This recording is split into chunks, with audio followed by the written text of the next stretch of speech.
que el gobierno no es como una familia, ni las finanzas públicas son como las finanzas hogareñas. Ese es el tema sobre el cual quiero compartir con ustedes en este video. Mi nombre es Luis Paulino Vargas Solís y les saludo cordialmente.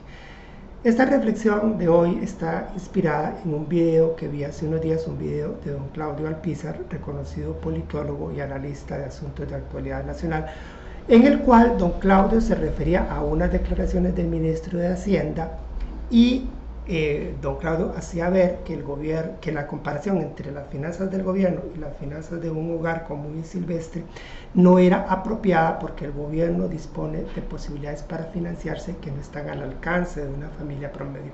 En particular, don Claudio mencionaba dos posibilidades: que el gobierno fuera financiado por el Banco Central o que el gobierno emita bonos de deuda pública para financiarse, siendo obvio que una familia común y silvestre no tiene a su alcance esas posibilidades. A mí me parece que esto amerita una reflexión más en profundidad y agradezco a don Claudio que me haya motivado a tratar de hacerla y compartirla con ustedes. En primer lugar, en realidad, en relación con la posibilidad de que el Banco Central financie al gobierno.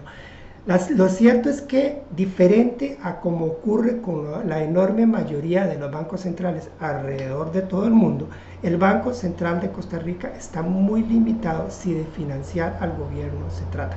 La ley lo restringe y lo restringe severamente, pero además hay fuertes obstáculos de carácter ideológico muy arraigados que dificultan tremendamente la posibilidad de que el Banco Central financie o en todo caso colabore con las finanzas del gobierno. Un ejemplo para ilustrar este punto: en septiembre de 2018, hace 5 años, se anunció que el Banco Central iba a dar un financiamiento transitorio por 500 mil millones de colones al gobierno de la República. Aquello levantó un tremendo polvorín, un verdadero escándalo. Economistas muy insignes y reconocidos lanzaron mensajes muy alarmistas y advertían que lo que venía era prácticamente el apocalipsis inflacionario.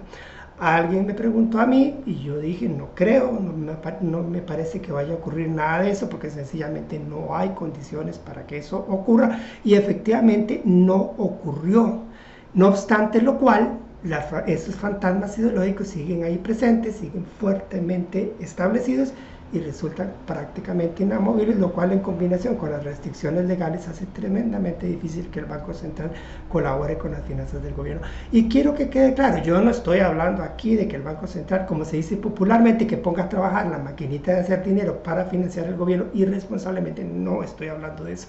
Estoy hablando de la posibilidad de una coordinación y cooperación responsable, transparente, bien calculada, bien medida entre el Ministerio de Hacienda y el Banco Central, de manera que el Banco Central intervenga cuando sea necesario intervenir. En primer lugar, para mantener las tasas de interés a un nivel razonable, no esas tasas de interés extremadamente altas que históricamente hemos pagado, lo cual repercute en pagos por intereses verdaderamente astronómicos, realmente escandalosos. Entonces, que el Banco Central tenga esa intervención calculada, prudente, pero inteligente, para mantener las tasas de interés a un nivel razonablemente bajo, y además y en particular que el Banco Central intervenga cuando hay presiones especulativas que tratan de forzar al Ministerio de Hacienda a subir las tasas de interés, algo que no es infrecuente en el pequeño mercado financiero costarricense, no es infrecuente, no obstante que se niegan a reconocerlo.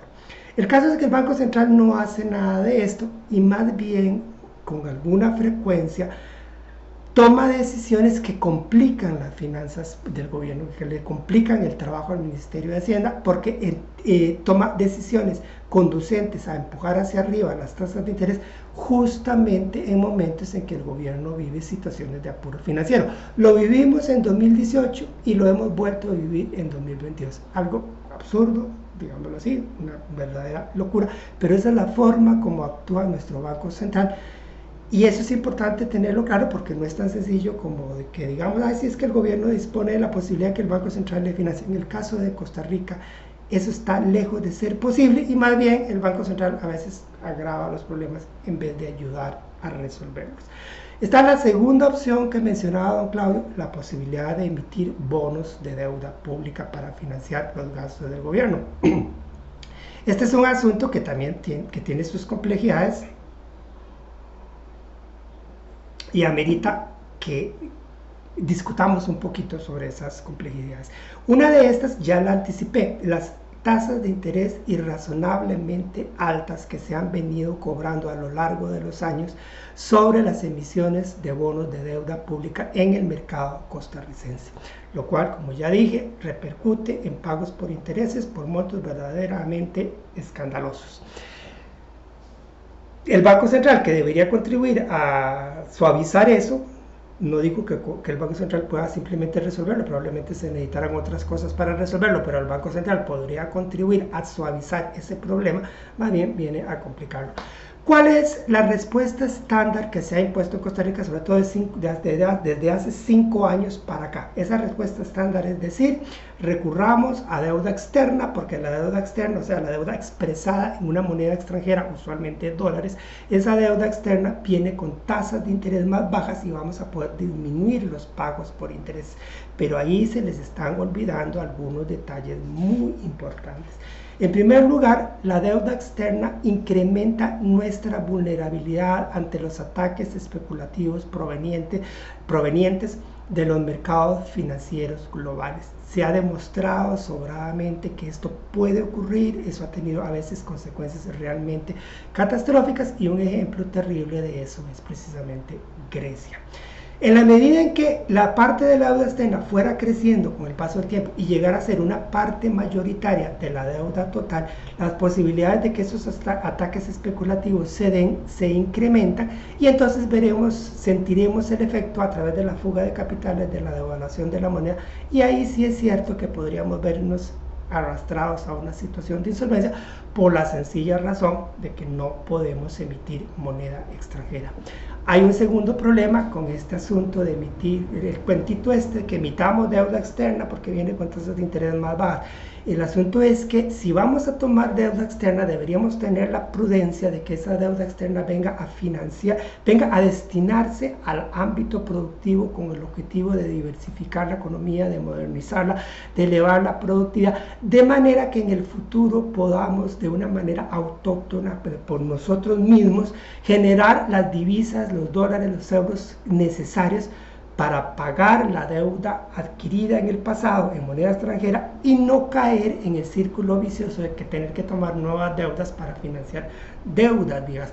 El gran problema es que dentro de esta política de tomemos deuda externa para bajar los pagos por intereses, toda la deuda externa, o casi toda, ha estado siendo destinada a fines no productivos, cuál es el refinanciamiento de deudas viejas.